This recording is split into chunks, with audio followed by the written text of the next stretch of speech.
ओम नमः शिवाय।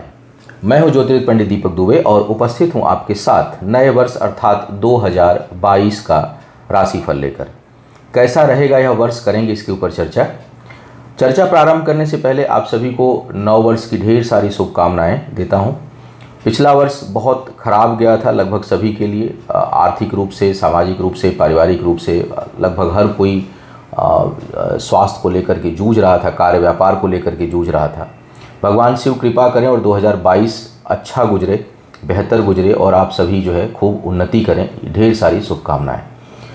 और नए दर्शकों को बता दूं कि जो मेरा राशिफल यह है, इसको आप लग्न राशि के आधार पर देखें। चंद्र राशि, नामाक्षर, सूर्य राशि इत्यादि को आधार ना माने, बल्कि अपने लग्न राशि को आधार माने। अर्थात जिस समय आपका जन्म हुआ है उस समय जो आपकी लग्न हो, उसी राशि को आधार मान करके आप इस राशिफल को जानें और समझें। दूसरा सामान्य आधार पर ही है। राशिफल वैसे भी सामान्य आधार पर ही होता है। आपको चाहिए कि कोई विशेष परिस्थिति हो तो आप अपनी कुंडली का विश्लेषण कराएं, उसके बाद किसी निष्कर्ष पर पहुंचें। राशिफल प्रारंभ करूं सभी राशियों के लिए, उससे पहले कुछ वर्ष में क्या क्या प्रमुख बातें हैं उनको, उस पर थोड़ा सा हम लोग चर्चा कर लेते हैं, देख लेते हैं, फिर आगे बात करते हैं। पहली बात तो यह है कि हर वर्ष में कुछ अच्छाई और कुछ बुराई रहेगी। चाहे कोई भी वर्ष हो, किसी न किसी क्षेत्र, कोई न कोई जीवन का क्षेत्र जो है वो चुनौतीपूर्ण रहता है। हमें करना क्या है कि जो अच्छाई है उसको राशिफल से हमें कुछ संकेत मिल जाएंगे, उन चीज़ों को बढ़ाना है। कहीं कुछ बुराई, कहीं कुछ खराब संकेत मिल रहा हो तो उसको लेकर के हमें सावधानी रखनी है। जहाँ उपचार करने की आवश्यकता हो वहाँ उपचार करना है, और जहाँ हम पहले से तैयारी कर सकते हो उसको लेकर के हमें तैयारी करनी चाहिए। और ये सब चीज़ें पूरे वर्ष पर्यंत चलती रहेंगी आपके साथ। अब इस वर्ष की अगर मुख्य बातों को मैं देखूं तो सबसे पहले शनि की स्थिति को देखा जाए। शनि देव जो है वो वर्ष के प्रारंभ में मकर राशि में रहेंगे, फिर कुंभ में जाएंगे, फिर इसी वर्ष में पुनः मकर में आएंगे, फिर कुंभ में जाएंगे। तो शनि के आगे पीछे होने के कारण जो 7.5 का प्रभाव है वो पूर्ण रूप से मीन वालों को प्रारंभ होगी, लेकिन पूरी रूप से नहीं होगी। फिर कुंभ में आए, जब मकर में आएंगे तो मीन वालों पे नहीं रहेगी। तो 7.5 जो है वो थोड़ा सा मीन और कुंभ वालों का मध्य प्रभावित करती रहेगी। दूसरी बात, धनु से पूरी तरह से समाप्त नहीं होगी, क्योंकि मकर में जब रहेंगे तो धनु पे बनी रहेगी। तो धनु और मीन वालों के लिए 7.5 का प्रभाव कम बेसी इस वर्ष में होता रहेगा। उसी प्रकार ढैया की स्थिति को देखा जाए तो ढैया जो है वो मिथुन और तुला को भी प्रभावित करेगी और कर्क और वृश्चिक को भी प्रभावित करती रहेगी शनि के गोचर के कारण। एक चीज़ का ध्यान रखें कि जो राशिफल मैं बताता हूँ वो जरूर गोचर के आधार पर बताता हूँ सारा, लेकिन जो 7.5 और ढैया का जो गणना करने का जो नियम है वो चंद्र राशि से है। तो चंद्र, आपकी जो चंद्रमा आपके जन्म के समय जहाँ बैठे हुए हैं वहाँ से शनि को देखा जाता है। तो अगर आपकी चंद्र राशि वृश्चिक है, या चंद्र राशि कर्क है, या चंद्र राशि तुला है, या चंद्र राशि मिथुन है, तो ढैया का प्रभाव वर्ष में आता जाता रहेगा। वो जब हम लोग मंथली, मासिक राशिफल देते हैं या साप्ताहिक देते हैं, उसके दौरान उन चीज़ों पर चर्चा होती रहेगी समय समय पर। लेकिन वर्ष में मैं बता दूं कि ये मिथुन, तुला, वृश्चिक और कर्क को प्रभावित करती रहेगी। बृहस्पति, देवगुरु बृहस्पति जो है वो वर्ष के प्रारंभ में कुंभ में और उसके बाद मीन में भ्रमण करेंगे। तो कुंभ और मीन को प्रभावित करेंगे। चूँकि इनकी दृष्टि भी 3 होती है, पंचम भाव को देखते हैं, नवम भाव को देखते हैं और सप्तम भाव को देखते हैं। तो उसी के अनुसार जो है वो भावगत भी प्रभाव 3 उधर और 3 जब इस राशि में रहेंगे तो 6 उधर और 2 राशियों पे इधर, तो 8 राशियों को कहीं न कहीं बृहस्पति जो है वो प्रभावित इस वर्ष में करेंगे, वर्ष के प्रारंभ और वर्ष के प्रारंभ के बाद। राहु केतु का जो गोचर इस वर्ष होने वाला है वो वृषभ और मेष और वृश्चिक और तुला में रहेगा। वर्ष में अप्रैल तक जो है वो रहेंगे वृषभ और वृश्चिक में, और उसके बाद ज़्यादातर जो समय इनका प्रभाव रहेगा वो रहेगा मेष और तुला वालों के ऊपर। इस वर्ष के प्रारंभ से ही कालसर्प योग बन रहा है सभी राशियों के लिए, और यह लगभग अप्रैल तक प्रभावित रहेगा, बहुत अधिक प्रभावित रहेगा। उसके बाद धीरे धीरे कालसर्प योग का प्रभाव कम होता जाएगा। तो इस चीज़ को भी समझना है। 2022 में कुल 4 ग्रहण लगने वाले हैं, 2 सूर्य ग्रहण और 2 चंद्र ग्रहण, जिसमें से सूर्य ग्रहण जो है वो चंद्र ग्रहण जो है वो पूर्ण लगेगा और सूर्य ग्रहण जो है वो आंशिक सूर्य ग्रहण लगेगा। अप्रैल, मई और अक्टूबर, नवंबर में ग्रहण लगेंगे। सूर्य ग्रहण आंशिक जरूर लग रहा है, लेकिन सूर्य ग्रहण बहुत अधिक प्रभावशाली होगा, विशेषकर जो अप्रैल 2022 का लगने वाला है। और ये भी ध्यान रखें कि अप्रैल में गोचर भी है राहु केतु का। अप्रैल का महीना बहुत महत्वपूर्ण रहेगा इस वर्ष में। हालांकि जब हम मासिक की चर्चा करेंगे, साप्ताहिक की चर्चा करेंगे तो इन विषयों पर बात करेंगे, लेकिन जो लोग मासिक या वो ना देख पाएँ क्योंकि इसमें वर्ष का एक लब्बो-लुआब होता है, तो ध्यान रखें कि अप्रैल का महीना बहुत विशेष हो सकता है उतार चढ़ाव के लिए। सफलताएं भी और असफलताएं भी बहुत तेज़ी से मिल सकती हैं, क्योंकि वो महीना थोड़ा सा जो है वो उद्विग्न रहेगा। तो ये ग्रहों की स्थिति आपके लिए पूरे वर्ष में रहने वाली है।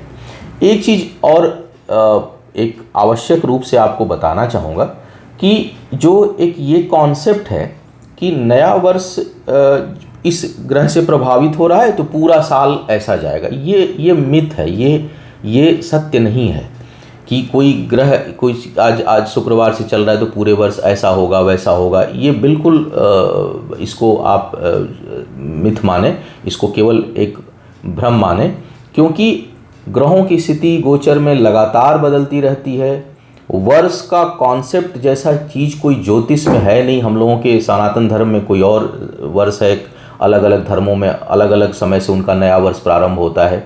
ये चूँकि हम लोग एक पूरे साल की बात करते हैं, उत्साह से मनाते हैं, तो एक लमसम देखते हैं कि इस दौरान ग्रहों की स्थितियाँ क्या रहने वाली हैं और किन चीज़ों की अधिकता रहेगी, किस चीज़ की कमी संभावित है, किस प्रकार का उत्थान पतन शुभ अशुभ प्रभाव एक जनवरी से लेकर दिसंबर तक रहने वाला है। लेकिन कोई ये दिन, जैसे मान लीजिए शुक्र वक्री रहेंगे 1 तारीख को, तो अब ये कहना है कि शुक्र वक्री रहेंगे इसलिए पूरा साल ऐसा जाएगा, ये गलत है। राहु वृषभ में रहेंगे, चूंकि वर्ष के प्रारंभ में रह रहे हैं इसलिए राहु का पूरा साल में प्रभाव ऐसा रहेगा, ये गलत है।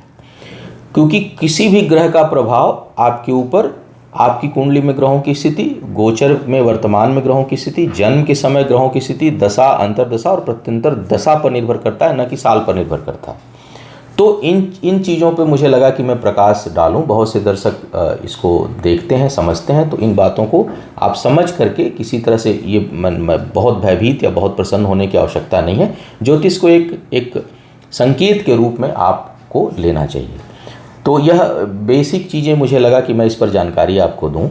अब मैं एक एक करके बात करूंगा कि इस वर्ष में किस प्रकार का प्रभाव लगभग पूरे वर्ष पर्यंत आपको किन चीज़ों की अधिकता और किन चीज़ों में कहीं कुछ कौन सा क्षेत्र ऐसा रहेगा जहां पर आपको कुछ चुनौतियों का सामना करना पड़ सकता है।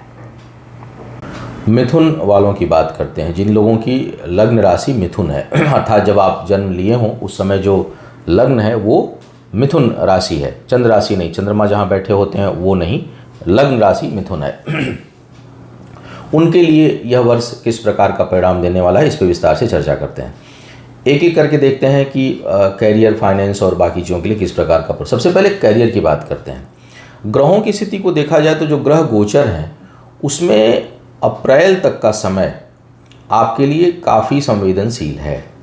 वर्ष का जो प्रारंभ है वो अगर बहुत अच्छे ग्रह की दशा अंतर्दशा ना चल रही हो तो थोड़ी कठिनाई भरा यह दिखाई दे रहा है, क्योंकि कई बार जब जन्म कुंडली में कोई ग्रह बहुत प्रभावशाली हैं और उनकी जो है वो महादशा चल रही हो और तो उसमें जो है थोड़ी उतनी समस्याएं नहीं उत्पन्न होती हैं, कुछ न कुछ उसमें आपको राहत रहती है, लेकिन लेकिन कोई बड़ी उपलब्धि नहीं हो पाएगी। अगर मैं बात करूं तो वर्ष के प्रारंभ में विशेष करके अप्रैल तक, क्योंकि अप्रैल तक के हिस्से को इसलिए बांट रहा हूं क्योंकि अप्रैल में शनि, बृहस्पति, राहु, केतु, लगभग सभी का परिवर्तन अप्रैल लास्ट मई के बीच में होने वाला है। तो अप्रैल को आप एक जो है वो एक मान के चलिए एक लाइन, और अप्रैल से पहले की जो स्थिति है वो पद प्रतिष्ठा में कोई बहुत उन्नति नहीं होने वाली है। जो चीज़ें हैं उनको बचाने का प्रयास करें, नए स्थान को परिवर्तित करने का प्रयास ना करें। आप ज़बरदस्ती अपनी काम में कई बार क्या होता है, हम अपने पैर में कुल्हाड़ी मार लेते हैं। मतलब सब कुछ ठीक ठाक चल रहा है लेकिन एकदम से बस नहीं यार अब ये नहीं करना, अब ये करना है उस प्रकार की प्रवृत्ति उत्पन्न होती है और हम अपने पैर में कुल्हाड़ी मार बैठते हैं, बहुत ज़्यादा एफर्ट करते हैं किसी चीज़ के लिए। कई बार जब कोई चीज़ हासिल, कई मतलब मोटिवेशनल क्लासेज जब लोग लेंगे तो बोलेंगे नहीं नहीं एकदम ज़बरदस्त प्रयास करो।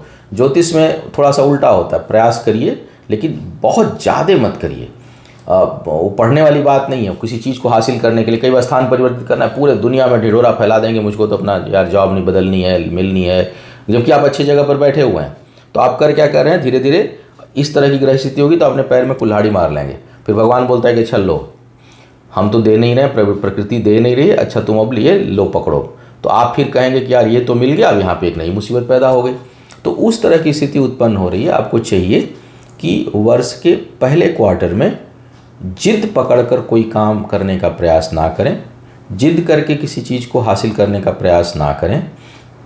स्वतः कोई अवसर आता हो तो भी कोशिश करिए कि उसकी जो ज्वाइनिंग हो, वो जो काम प्रारंभ हो, वो अप्रैल के बाद हो, क्योंकि अप्रैल के बाद परिवर्तन का योग बन रहा है और उसमें थोड़ी शुभता रहेगी। अभी अगर आप प्रयास करते हैं तो परिवर्तन हो सकता है, आपके जिद, आपके लगन, आपके प्रयास, क्योंकि कर्म हमेशा साथ देता है और कर्म ही भाग्य को लिखता है। तो हो सकता है कि आपकी प्रकृति के विरुद्ध भी आपको सफलता प्राप्त हो जाए, लेकिन वो जो सफलता प्राप्त होगी उसमें स्थिरता नहीं रहेगी। तो आपको चाहिए कि अप्रैल तक जिद में आकर के ज़बरदस्ती किसी चीज़ को पाने का प्रयास ना करें। कोई अगर बहुत अच्छा अवसर दिखता भी हो तो कोशिश करिए कि उसका जो प्रारंभ हो वो लगभग मई से हो, वो प्रारंभ में ना हो, क्योंकि मई के बाद थोड़ी स्थिरता जो है वो बढ़ती हुई दिखाई दे रही है। भाग्य का साथ नहीं के बराबर लगभग रहेगा। इस कारण कोई बहुत सी अच्छी चीज़ें दिखाई देंगी, क्योंकि आने वाला टाइम ठीक है, इसलिए चीज़ें दिखनी शुरू हो जाएंगी। जैसे होता है ना कि आप नदी के बहुत करीब जब होते हैं, नदी अभी दिखती नहीं है लेकिन उसकी पानी की महक, उसका थोड़ा सा उसकी शीतलता, कई बार अगर आप समंदर कहीं करीब हैं, समंदर दिखाई नहीं देता लेकिन उसकी आवाज़ दिखाई देती है, सुनाई पड़ती है। तो इस तरह की स्थिति बनेगी कि आपको अनुभव होगा, चीज़ें दिखेंगी लेकिन वो तुरंत प्राप्त नहीं होंगी। तो थोड़ा सा धैर्य बनाए रखिएगा, मिलेगी ज़रूर लेकिन उसमें थोड़ा समय है। वर्ष के प्रारंभ में थोड़ी कठिनाई, थोड़ी व्याकुलता, थोड़ी अस्थिरता, चीज़ों का नहीं मिलना, चीज़ों में रुकावट आना, चीज़ों को मिलते मिलते कैंसिल हो जाना, इस तरह की स्थितियों से आप थोड़ा जूझेंगे। तो उससे घबराइएगा मत, उससे परेशान मत होइएगा, क्योंकि मई के बाद आपके लिए नए आयाम खुलेंगे, नए रास्ते खुलेंगे और उसके बाद जो चीज़ आपको हासिल होगी और कुछ न कुछ अच्छी चीज़ें हासिल होंगी। उन्नति का योग बनेगा, पद प्रतिष्ठा का योग बनेगा, भाग्य में वृद्धि होगी, रुकी हुई चीज़ें होने लगेंगी, तो वो आपके लिए लाभकारी स्थिति उत्पन्न करेगी। धन के मामले में बहुत संतुष्टि तब भी आपको नहीं रहेगी। इस वर्ष को अगर मैं कहूँ तो अप्रत्याशित धन की संभावना इस वर्ष में नहीं है। हालांकि पद प्रतिष्ठा के लिए अच्छा है, स्थान परिवर्तन से लाभ है, काम में थोड़ी संतुष्टि रहेगी, असंतुष्टि का बोध थोड़ा कम रहेगा, ये सब चीज़ें प्राप्त आपको होंगी करियर के मामले में अगर देखूँ तो। लेकिन बहुत अधिक धन की प्राप्ति नहीं होगी, अप्रत्याशित धन नहीं होगा और वहाँ पर कुछ या कई बार मिलेगा भी तो आप उसमें असंतुष्ट महसूस करेंगे। आपको लगेगा कि यार हमको तो इतना चाहिए था, इतनी चीज़ें नहीं मिल रही हैं। तो कहीं विचार, संतुष्टि और जो प्राप्ति है उसका तालमेल नहीं बैठेगा, उसमें कुछ कठिनाई है। लेकिन कुल मिलाकर अगर मैं करियर की बात करूं तो वर्ष का प्रारंभ कठिनाई भरा, चुनौतीपूर्ण, परेशानियां देने वाला, उद्विग्नता देने वाला और अवरोध उत्पन्न करने वाला है। लेकिन वर्ष का जो पहले क्वार्टर के बाद के जो हिस्से हैं उन हिस्सों में आपको कुछ अच्छी सफलता, पद प्रतिष्ठा की प्राप्ति, कार्य में थोड़ी स्थिरता और सम्मान मिलने का योग बन रहा है आपके लिए। अब विवाह और प्रेम संबंधों की बात कर लिया जाए। प्रेम संबंधों के लिए तो वर्ष का प्रारंभ ही योगकारी दिखाई दे रहा है और वह विवाह में भी परिवर्तित हो सकता है। पूरे वर्ष में विवाह नहीं होने जैसी स्थिति नहीं है, मतलब आप जो लोग विवाह के योग्य हैं उनके लिए पूरे वर्ष पर्यंत लगभग विवाह का योग बना रहेगा। लेकिन उसमें जो शुरू का जो योग है वो ज़्यादा अच्छा है, यानी जनवरी, फरवरी, मार्च, मई, अप्रैल तक अगर आपका विवाह होता है तो वो उसमें शुभता ज़्यादा है, उसमें भाग्य में वृद्धि का योग ज़्यादा है, सहयोग उसमें ज़्यादा मिलेगा। उसके बाद का टाइम भी खराब नहीं है लेकिन उतना अच्छा नहीं है। तो विवाह का योग इस वर्ष जो लोग अविवाहित हैं उनके लिए बनेगा। मनपसंद विवाह करने के लिए भी समय प्रारंभ का काफ़ी अनुकूल है, तो उसके लिए भी अच्छा दिखाई दे रहा है। और विचार जो है वो खुला रहेगा, मतलब कहीं किसी चीज़ को आप अपनाएंगे तो बड़े खुले मन से अपनाएंगे, खुले दिल से अपनाएंगे, और एक साथ एक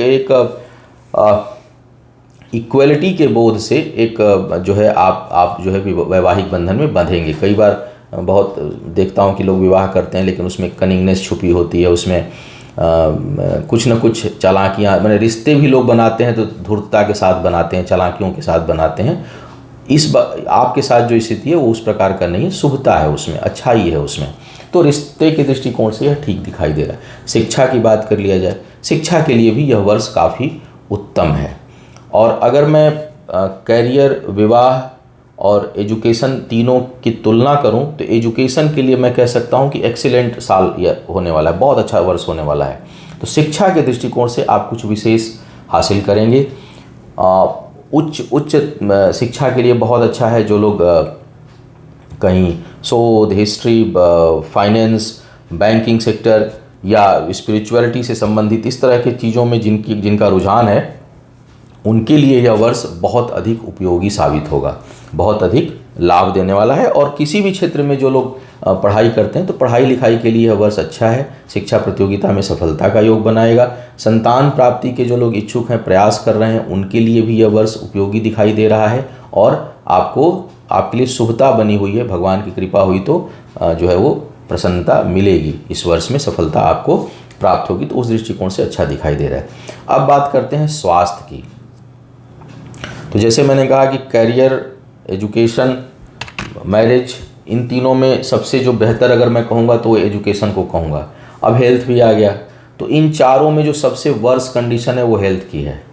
ग्रहों की स्थिति इतनी खराब है, इतनी नकारात्मक है, और विशेष करके जो शुरुआत का हिस्सा है, वर्ष का जो प्रारंभ ही है अप्रैल तक का समय, वो बेहद संवेदनशील है, बहुत संभल कर रहना है। पुनः कहूँगा किसी की दशा अंतर्दशा अगर खराब नहीं बहुत अच्छी चल रही है तो वो एक्सेप्शनल मामला होगा, अन्यथा कुछ न कुछ परेशानी यह उत्पन्न करेगा स्वास्थ्य में। क्योंकि न तो शनि की स्थिति अच्छी नहीं है, शुरुआत में शुक्र भी बहुत बढ़िया नहीं रहेंगे, केतु की स्थिति नहीं है, मंगल की स्थिति ठीक नहीं है, तो ये कहीं ना कहीं सर्जरी का योग, नर्वस सिस्टम से संबंधित समस्या, पेट से संबंधित समस्या, हड्डियों से संबंधित समस्या, मतलब ये पूरे जैसे लगेगा कि हमारा शरीर नहीं, हमारे शरीर समस्याओं का केंद्र बन गया है। मतलब पूरा शरीर ही ऊपर से नीचे तक समस्याओं से जुड़ा हुआ है। चाहे वो किसी न किसी प्रकार से आपको कष्ट मिले, लेकिन शारीरिक कष्ट मिलने की प्रबल संभावना यह वर्ष बना रहा है। और विशेष करके जैसे मैंने कहा कि वर्ष के प्रारंभिक हिस्से में, वर्ष का जो दूसरा आधा हिस्सा जाएगा उसमें आपको थोड़ी क्या बहुत राहत मिलेगी। 2021 में तो मुझे लगता है कि बहुत से मिथुन लग्न के जातक अपने स्वास्थ्य से काफ़ी जूझे होंगे, बहुत जूझना पड़ा होगा आपको।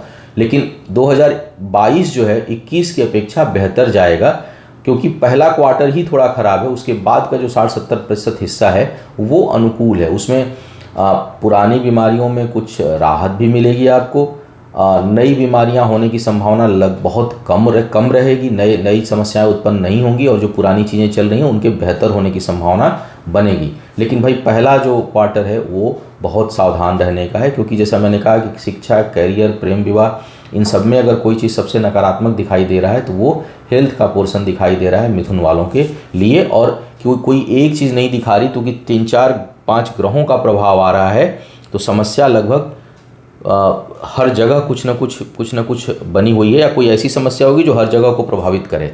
तो इस प्रकार की स्थिति है, स्वास्थ्य को लेकर के आपको सावधान रहना है। अन्य बातों की बात कर लिया जाए, कर्ज मत लीजिए, विशेष करके शुरुआत के 2 महीने, नंबर 1। नंबर 2,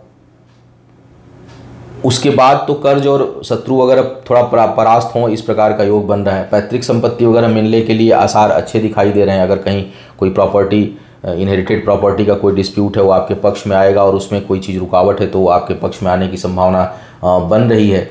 वर्ष में के पूरे वर्ष पर्यंत में किसी न किसी टाइम अपने किसी करीबी से तेज वैचारिक मतभेद हो सकता है, और किसी भाई बहन में से किसी न किसी को कुछ कष्ट भी मिल सकता है। यहाँ पर एक बात ज़रूर मैं कहूँगा कि उनकी कुंडली में योग नहीं है तो उतनी परेशानी नहीं होगी, लेकिन आपकी कुंडली संकेत दे रही है कि आपके परिवार में आपके किसी करीबी भाई बहन को यह वर्ष उनके लिए कष्टकारी हो सकता है। तो उसका संकेत जो है यह वर्ष दे रहा है आपके लिए। इसके साथ साथ अगर देखा जाए तो वर्ष के प्रारंभ में, शुरुआत में ही थोड़ा सा सावधान रहिएगा। मतलब यात्राएं जो है वो बहुत अनुकूल नहीं होंगी। यात्राओं में थोड़ा सा कष्ट, चीज़ों के खोने का योग बन रहा है, तो आपको थोड़ा सावधान रहना है वर्ष के प्रारंभ में।